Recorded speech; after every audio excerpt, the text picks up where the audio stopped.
Assalamualaikum warahmatullahi wabarakatuh. Selamat pagi anak-anak. Bagaimana kabarnya hari ini? Semoga sehat semua ya. Untuk mengawali pembelajaran pada pagi hari ini, marilah kita berdoa terlebih dahulu agar pembelajaran kita pada pagi hari ini dapat terlaksana dengan baik dan lancar. Baik, berdoa dimulai.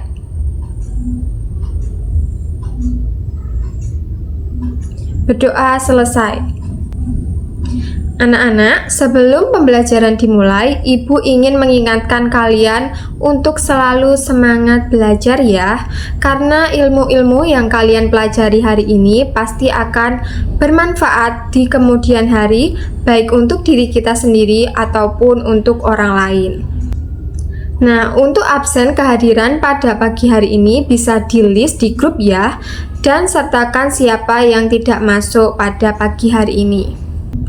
Mengulas pembelajaran pada minggu kemarin, ada yang masih ingat kita belajar mengenai apa? Ya, kita kemarin belajar mengenai artikel ilmiah. Kalian masih ingat apa itu artikel ilmiah?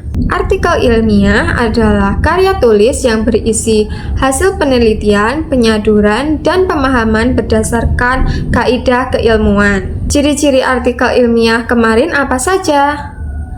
Ciri-cirinya yaitu berisi fakta dan data, bukan opini ataupun intuisi penulis, menggunakan bahasa formal, menggunakan istilah yang spesifik, memiliki struktur yang sistematis, menggunakan metode ilmiah, dan juga mengutip dari sumber yang jelas.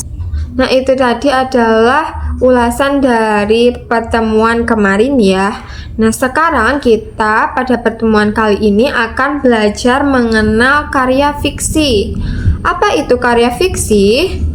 Karya fiksi adalah karya sastra yang berisi cerita rekaan atau hayalan, bukan berdasarkan kenyataan.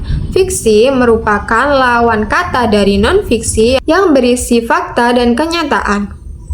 Ciri-ciri dari karya fiksi bersifat imajinatif, memiliki alur cerita, mengandung pesan moral, tokoh-tokohnya buatan penulis, jadi tidak perlu dicari kebenarannya dalam dunia nyata.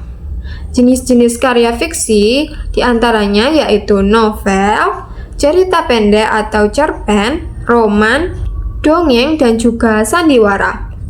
Nah, selanjutnya, apakah kalian tahu apa saja unsur-unsur dari karya fiksi?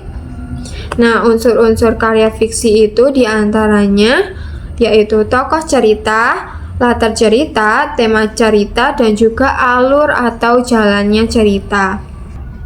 Tokoh dalam cerita dapat dibedakan menjadi dua, yaitu tokoh utama dan juga tokoh pendukung. Lalu bagaimana cara menentukan tokoh utama itu? Cara menentukan tokoh utama yaitu dengan tinggal melihat nama tokoh yang paling sering muncul dalam cerita tersebut. Tokoh utama pasti punya peran yang penting dalam cerita.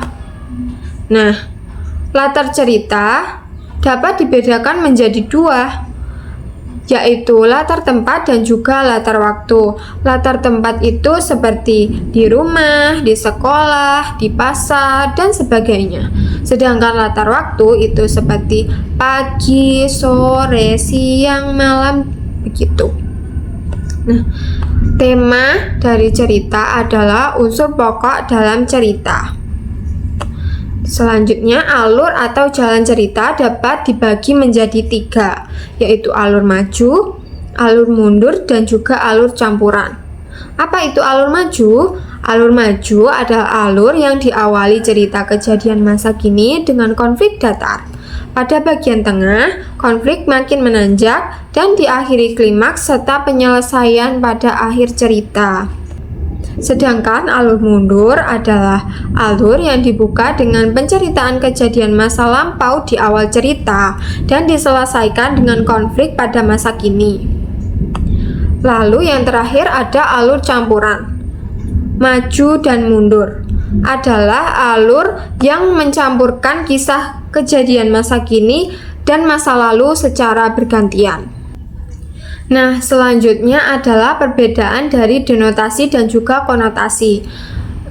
Dalam sebuah karya fiksi, kalian akan menemukan kata denotasi dan juga konotasi. Apakah perbedaan dari kedua kata tersebut? Nah, kata denotasi adalah kata yang memiliki makna sebenarnya, sedangkan kata konotasi adalah kata yang memiliki makna kiasan, bukan sebenarnya. Nah, contohnya itu, contoh dari denotasi, tangan kanan Andi sakit. Di sini maksudnya tangan sebelah kanan Andi benar-benar sakit. Jalanan sunyi sekali pagi ini. Di sini maksudnya jalannya memang sepi. Pak Joko sedang bermain dengan anaknya. Di sini maksudnya memang benar-benar sedang bermain dengan anaknya.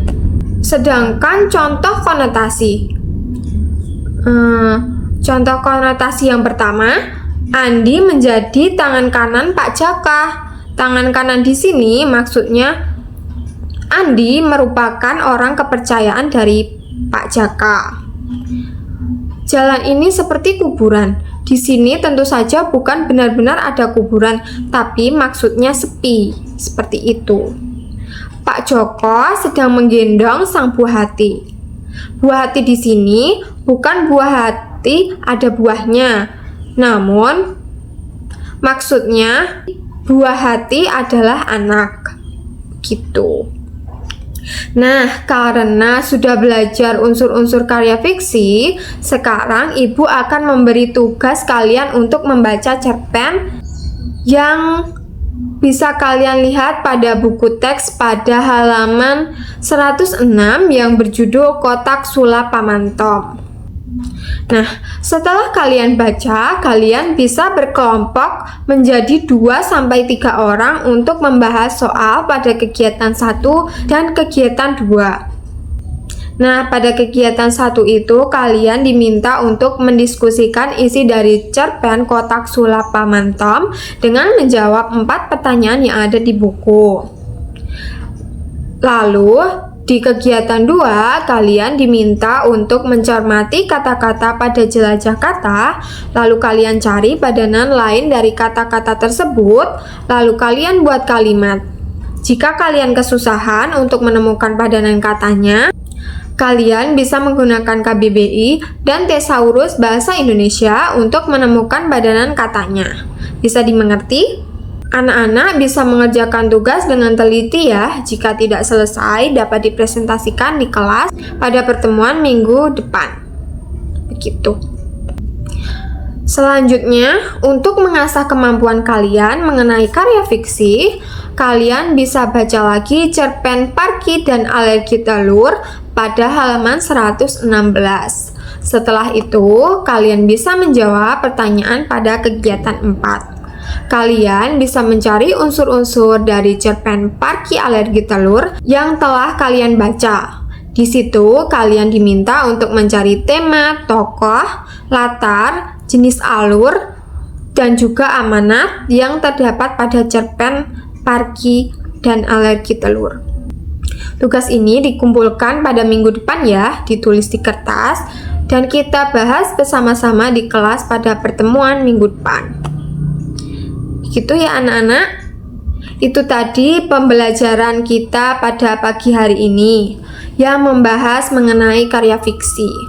Karena sudah habis waktu pembelajaran kita pada pagi hari ini, baiknya kita cukupkan pertemuan kali ini. Terima kasih anak-anak telah mengikuti pembelajaran dan menyimak pembelajaran dengan baik dan semangat. Semoga ilmu yang kita dapatkan bisa bermanfaat bagi kita semua.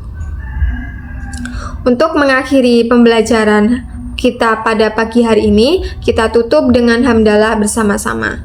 Alhamdulillahirabbil alamin. Terima kasih anak-anak. Wassalamualaikum warahmatullahi wabarakatuh.